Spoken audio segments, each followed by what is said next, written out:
kredit mobil ini apa aja sih yang harus diperhatikan begitu ya kalau kita mau pilih cicil mobil baru atau second nih Pak Suwandi? Ya, kalau kita bicara mobil baru, artinya tipsnya pasti harus mempunyai kemampuan membayar uang muka, ya. Artinya uang muka yang dimiliki oleh calon pembeli kendaraan tersebut tentu harus cukup untuk membayar uang muka tersebut. Kalau untuk mobil second, tentunya tipsnya adalah memilih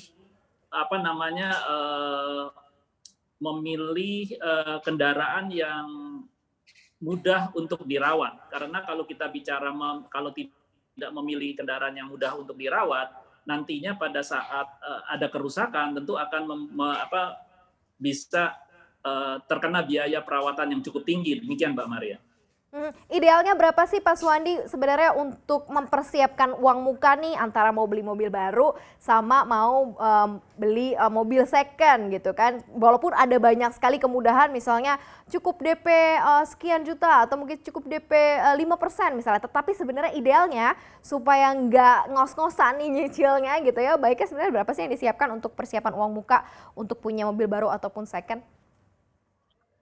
Ya, kalau untuk punya mobil baru biasanya tuh diperlukan uang muka sekitar 30%. Ya, sekitar 30%, dan kalau misalnya mobil bekas bisa sekitar 30-40%. Namun sekarang ini banyak penawaran-penawaran promo yang dimana uang muka minimal bisa sekitar 20% atau 15% seperti itu. Jadi tergantung dari masing-masing perusahaan pembiayaan yang menawarkan uang muka tersebut. Artinya setiap perusahaan pembiayaan bisa menawarkan uang muka yang berbeda-beda. Demikian Mbak Maria. Oke, berarti kalau gitu bisa sekitar idealnya 20%, gitu 30% atau mungkin ikut promo yang ada ya. Nah, kalau sekarang nih data Pak Suwandi, kira-kira seperti apa sih minat dalam pembiayaan mobil nih baru versus second nih saat ini gitu ya? Apakah memang dari sisi komparasinya cukup banyak orang yang lebih banyak pilih mobil baru ataukah justru malah lebih banyak yang pilih mobil second nih kalau sekarang nih permintaan pembiayaannya?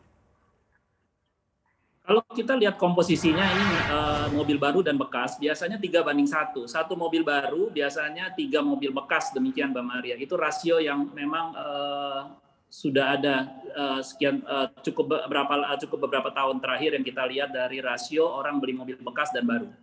Kalau di masa pandemi seperti ini tidak mengerucut begitu, artinya tidak melemah daya belinya atau permintaannya masih tetap sama begitu Pak Suwandi?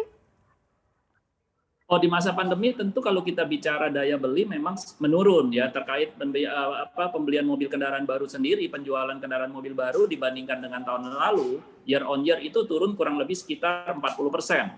Demikian pula untuk mobil bekas pastinya banyak menurun karena kita ketahui bahwa dengan adanya pandemi pendapatan penduduk di Indonesia tentu banyak yang menurun terkait dengan banyak yang kena PHK, banyak yang kena layoff atau dirumahkan, atau sebagian mungkin bisa banyak juga yang turun gajinya karena kesepakatan bersama antara pengusaha dengan pekerja tersebut. Nah, artinya dengan buying power yang menurun, dengan demikian volume penjualan kendaraan mobil dan bekas kita ketahui terjadi penurunan sampai dengan Oktober ini.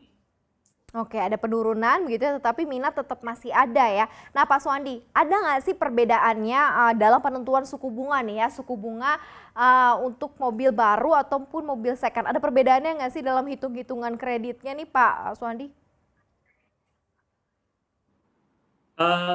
Perbedaannya pasti di suku bunga ya Mbak Maria ya. Kalau biasanya untuk kendaraan mobil baru, pemain-pemainnya atau perusahaan pembiayaan yang menawarkan untuk para calon pembeli untuk membeli kendaraan mobil baru secara kredit, bunganya biasanya sangat rendah dan cukup menarik. Artinya pemain-pemain besar yang masuk di dalam pembiayaan mobil baru. Kalau untuk mobil bekas tentu terkait dari suku bunganya tersebut tergantung dari usia kendaraan mobil bekas tersebut. Kalau kita bicara usia kendaraan mobil bekas tersebut masih bisa kita katakan baru bekas, artinya misalnya kita bicara kita hari ini tahun 2020 membiayain kendaraan 2019-2018, mungkin suku bunganya juga masih tidak terlalu tinggi. Namun demikian, ada pemain-pemain perusahaan pembiayaan yang juga membiayai kendaraan mobil bekas yang mungkin umurnya sudah lebih dari 10 tahun atau 8 tahun. Nah, suku bunganya akan secara dengan sendirinya akan berbeda dengan yang ditawarkan untuk kendaraan mobil baru. Demikian Mbak Maria.